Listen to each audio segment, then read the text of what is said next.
Danny Carroll is a former state representative who took over as the Iowa GOP's co-chair on February 3rd. He's also a lobbyist for the Family Leader, which is a right-wing social issues group. And he's going to give a speech here that is amazing. It's flat-out scary. It's totally un-American. And I can't believe this is a former state representative.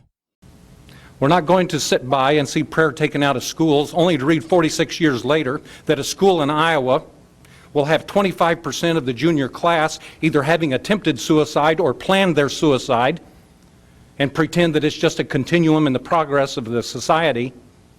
We will not stand by and watch a right interpreted as a right to privacy, and then wake up 30-some years later to something called partial birth abortion and the destruction of 50 million American citizens, and say that that's progress, and that's just in the continuum. We'll not make compromise when it comes to gambling, only to wake up 25 years later and find out we have 21 casinos and people explaining to us that that's not enough, that we're not emptying the pockets of our wage earners and our families. What else has to happen? What can change?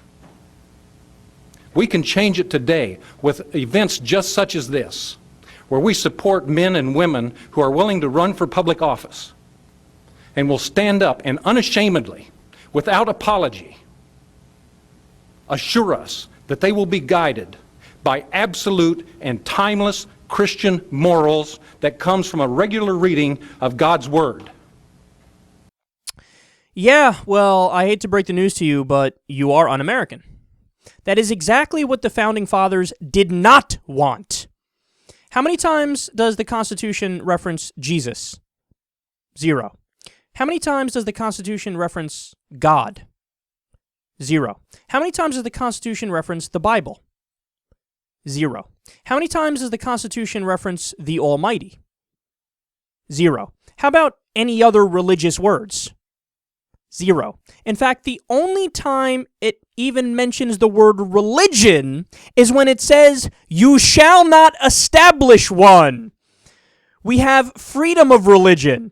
You can't have a religious test for office. So the only time it's mentioned is in the opposite of the service of what this guy's saying. He's acting like, the Founding Fathers were sitting there hanging out with Jesus the Carpenter. And like, what's up, bro? You want to get in on this? You want an amendment on this bad boy? What do you think for the 7th? What should we put for that one? No, it's amazing how ignorant these guys are of history, but they act like they are the ones who know history. You're not supposed to base... Imagine somebody of a different religion said the same things that he said for their religion. And we are here in the United States of America, and in our state, we will fight to base our laws on the Bhagavad Gita. What? Nobody's with me? Be laughed out of town. Be laughed out of town, called a kook, a crazy person, a lunatic, a weirdo. But for whatever reason, when it's the majority religion, everybody's like, oh, no, that's fine. That's cool. Yeah, what that guy said. No. Here's what you can do. If you are a religious person, if you want to practice, if you want to worship, if you let that even be the biggest part of your life and your obsession and it's what you do, that's fine. By all means, go right ahead. The only problem is when you take the government, which our tax dollars pay for, all of our tax dollars pay for it, whether it's Muslims or atheists or agnostics or Christians, okay? And you say, well, we are going to impose our religion on the people who don't agree with us. I don't agree with you, so get that shit out of the public square. It's got no business in the public square. My tax dollars fund the public square. God, and then look at the things he said there. So, first of all, I love how he's just admitting he's not in favor of people, doing whatever they want to do with their own money as long as they're not hurting anybody else. He's like, gambling's bad. We are against gambling. Where did that come from? And why is that relevant? But again, it's clear he's trying to be like a theocrat. Like he is the American Taliban. This guy agrees on a lot more issues with the Taliban than he thinks he does.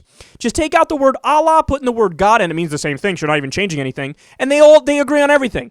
I'm sure they agree on social issues. They agree on abortion. They agree on gay marriage. They agree on the traditional roles in the family. I mean, I can go on. And then he says he's against the right to privacy. I love how he just admits that. And then he draws a parallel that we did 50 million partial birth abortions. That's just made up. It's just totally made up. 98% of the abortions that are done in the U.S. are done before 20 weeks. Okay? And guess what? The 20-week line and after is where some experts and scientists say, well, the nervous system is developed, and after then they could feel pain. Before then, it can't. So there's no pain, and it's just, it's gametes and zygotes and pre-gestation fetuses and embryos, morning after pill, stuff like that. Okay, stop pretending like, it's scissors in the head of a fetus 3 minutes before, birth. That doesn't happen. That happens in almost no cases at all. And when it does happen, it's because it was a case of rape. It was a case of rape or incest or fatal fetal defect, or the life of the mother was in jeopardy. All right, and the final thing I'll say here, the first point was the most ridiculous.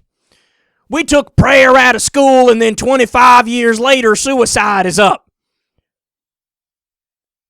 Are you really stupid enough to think there's a connection there? Please tell me you're not that dumb. Please, please, please, please. You learned this on like day 1 of sociology and day 1 of math, that causation does not equal correlation.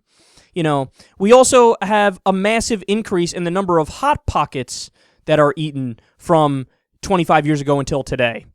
Does that mean that, there's, stop eating Hot Pockets because people are killing themselves. They're committing suicide as they eat their Hot Pockets. No, there's no fucking connection. Give me a goddamn break.